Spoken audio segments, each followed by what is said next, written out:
त्रिभुवन पीड़ा हरणहार हो, तुमको मेरा नमस्कार। सर्व जगत के अलंकार, प्रणाम तुम्हें मेरा हर बार। तीन जगत के नाथ आपके, चरणों में जाऊं बलिहार। भव सागर के शोषण करता, तुमको वंदन बारंबार। भवसागर के शोषण करता, तुमको वंदन बारंबार।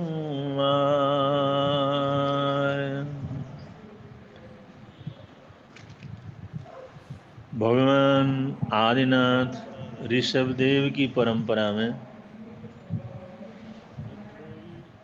23 तीर्थंकर हुए, जो उनके पाठ को आगे बढ़ाया। उसमें 24वें तीर्थंकर वर्धमान महावीर भगवान थे। श्रवण भगवान महावीर स्वामी ने आदिनाथ भगवान के समय से चली आ रही उस सत्य परंपरा को, श्रेष्ठ परंपरा को, वीतराग और जिनेन्द्र परंपरा को सम्यक रूप से दर्व क्षेत्र काल भाव के अनुरूप स्थापित किया, जिससे तत्कालीन समाज का हर वर्ग उसको सुन सके, समझ सके, स्वीकार कर सके और अपने जीवन की ऊंचाई को प्राप्त कर सके। तो श्रवण भगवान महावीर स्वामी ने अपनी परंपरा में 2 तरह की धर्म साधना की पद्धति स्थापित की। एक श्रवण धम्म पद्धति और दूसरा सावग धम्म पद्धति। श्रवण धम्म पद्धति में अधिक से अधिक त्याग को महत्व दिया गया, अधिक से अधिक तपस्या को महत्व दिया गया, संपूर्ण रूप से अहिंसा का पालन करना, संपूर्ण रूप से सत्य का पालन करना, संपूर्ण रूप से अचौर्य और ब्रह्मचार्य का पालन करना और परिग्रहों से संपूर्ण रूप से मुक्त रहना, ये सब श्रवण धम्म के लिए बहुत आवश्यक थे। और श्रवण धम्म में साधु, साध्वियाँ, श्रवणियाँ, सन्यासी, ये सब त्यागी वर्ग को महत्व दिया गया। बृहद रूप से त्याग तपस्या को धारण करने वाला वर्ग ये श्रवण धम्म परंपरा का अनुयायी हुआ। और जो लोग पूरी तरह से कसायों को नहीं छोड़ सकते, आसक्ति को नहीं छोड़ सकते, संसार को नहीं छोड़ सकते, जीवन की जो संस्कारिक पद्धतियों से लड़ नहीं सकते, उन सब के लिए सावग धम्म की स्थापना की गई। गृहस्थ में रहते हुए, गृहस्थ जीवन को चलाते हुए, जो प्राकृतिक रूप से जो मनुष्य की परंपरा आगे चलाने की पद्धति है, उसको स्वीकार करते हुए जो धर्म की आराधना कर सके, वीतराग पद्धति से जुड़ सके, वीतराग भगवंतों से जुड़ सके, उसके लिए सावग धम्म की स्थापना हुई। सावग धम्म में मर्यादा को बड़ा महत्व दिया गया। भाई हर चीज की जीवन में मर्यादा होनी चाहिए।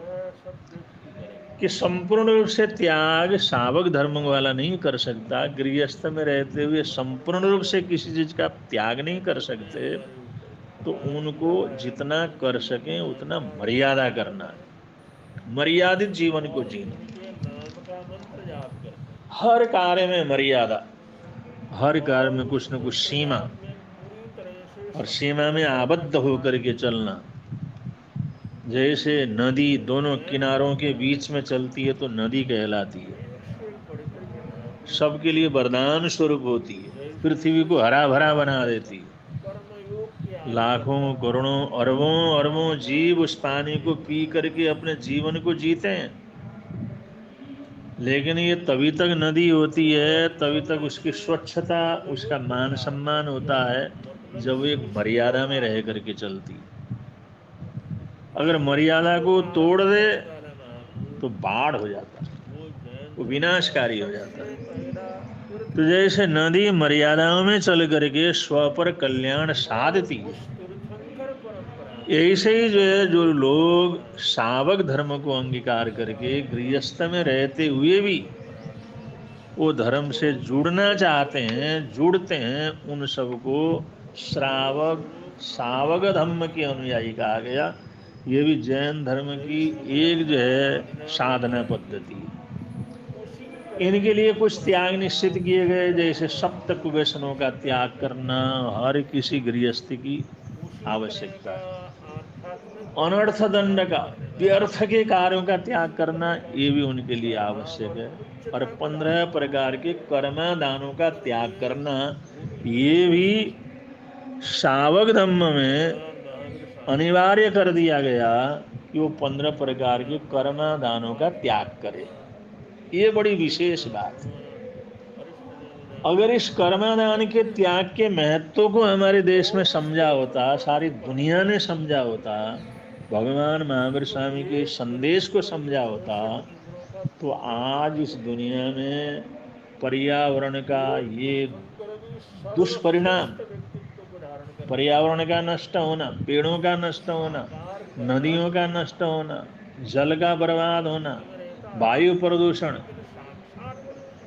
आकाश प्रदूषण, ये सारे प्रदूषणों से हमारा ये जो है, हमारी दुनिया, हमारा विश्व बचा हुआ।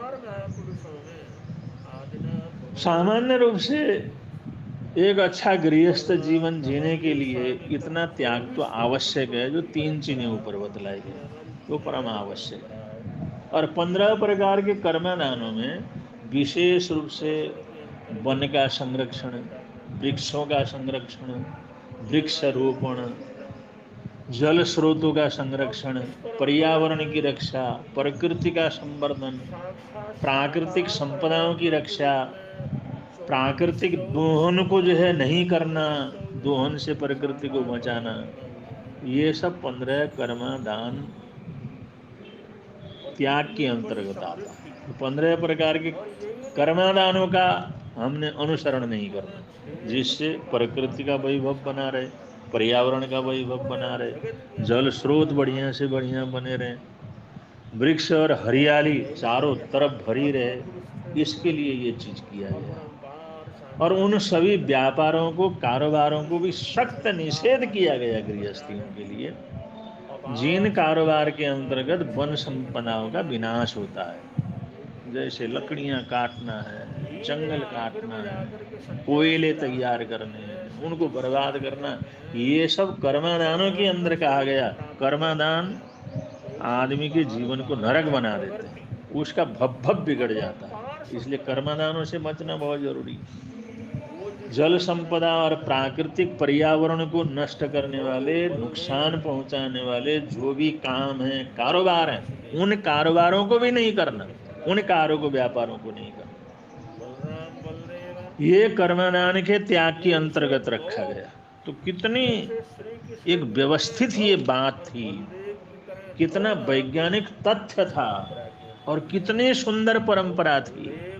और आज 2500 वर्ष पहले भगवान महावीर स्वामी ने सावक धर्म के माध्यम से इन सब की व्यवस्था दी, इसका महत्व तो बतलाया, इसकी जरूरी बतलाया। और उस समय भी हजारों लाखों लोगों ने, करोड़ों लोगों ने इस चीज को स्वीकार किया, अनर्थ धंधों से अपने आप को अलग किया। प्रभु परमात्मा भगवान महावीर स्वामी का,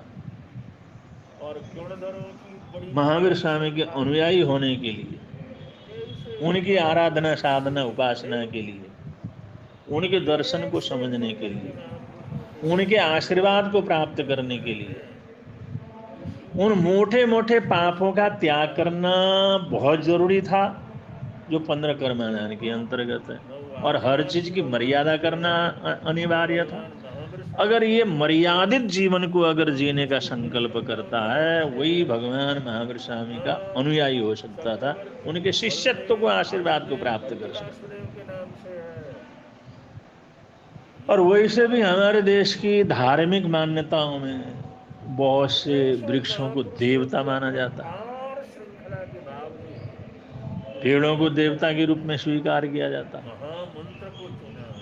और उन पेड़ों की पूजा की जाती है, उनका संरक्षण किया जाता है, उनको काटना पाप माना जाता है।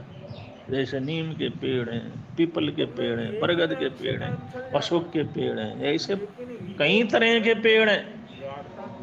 उन पेड़ों को भारतीय संस्कृति में अत्यधिक महत्व दिया जाता है, पूजा जाता है, देवता उनको समझा जाता है कि ये सभी पेड़ सर्वाधिक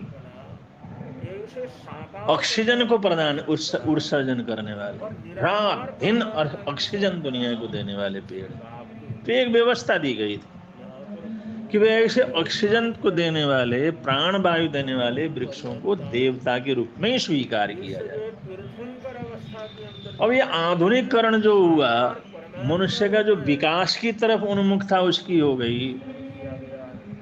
इस मनुष्य के आधुनिकरण और उसके विकास का सबसे बड़ा संकट, सबसे ज्यादा दुष्प्रभाव पेड़ों के ऊपर पड़ा, जंगलों के ऊपर पड़ा, जल स्रोतों के ऊपर पड़ा। और इस विकास, आधुनिक विकास के पीछे वृक्ष जगत का महाविनाश होता है, और आज भी हो रहा है। जहां एक विकास की बात होती है तो वहां पर पेड़ों का विनाश सबसे पहले होता है।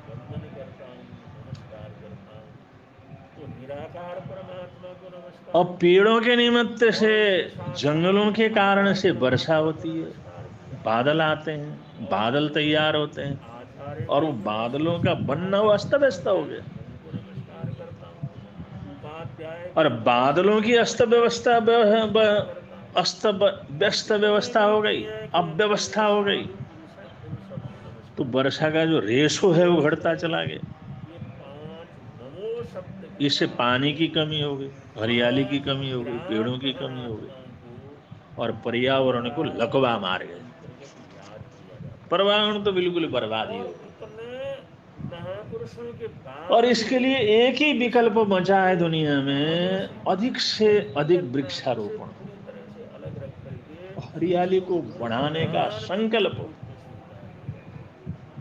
और ये आज के समाज के लिए, आज के प्रत्येक व्यक्ति के लिए बहुत आवश्यक है, वो वृक्षारोपण और वृक्ष संरक्षण की तरफ ध्यान दे।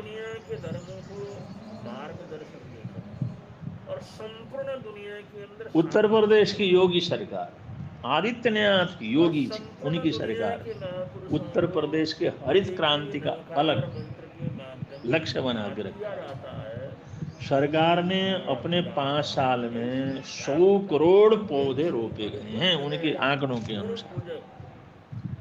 और ये जब से योगी सरकार उत्तर प्रदेश के प्रशासन में बैठी है, तो उन्होंने इस बात को लक्ष्य में रखा कि ज्यादा से ज्यादा पेड़ों का रोपण कैसे, ये बिगड़ती हुई हरियाली की पद्धति, उसका संरक्षण कैसे हो।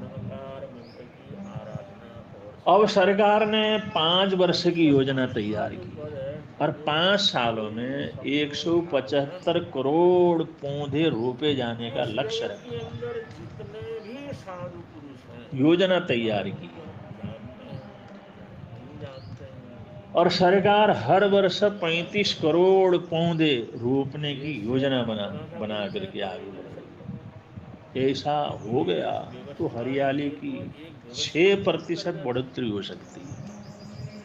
इससे बहुत से हमारे प्राकृतिक समस्याएं हैं उसका समाधान हो सकता है, जल की समस्या है उनका समाधान हो सकता है। वृक्ष हम सबके लिए जीवनदायी है, प्राणदायी, वो जिंदगी का एक हिस्सा है।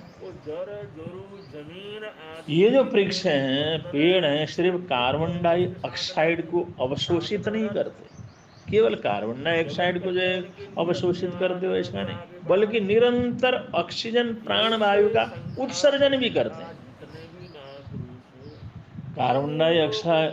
कार्बन डाइऑक्साइड को अवशोषित करते हैं और प्राणवायु ऑक्सीजन का उत्सर्जन करते हैं। और ऑक्सीजन हमारी जीवनी शक्ति है, प्राण शक्ति है। हम ऑक्सीजन के सहारे ही तो जीवित रहते हैं। ऑक्सीजन एक प्राण है, दवाई है, औषधि है, प्राण शक्ति है। महापुरुषों ने जो हजारों वर्षों से हमें सिखाया, वृक्ष, पौधे, हरियाली का महत्व, उसे समझाते रहे, उसके संबंधित नियम बनाते रहे, उसके संबंधित नियम पालन करने की प्रेरणा देते रहे।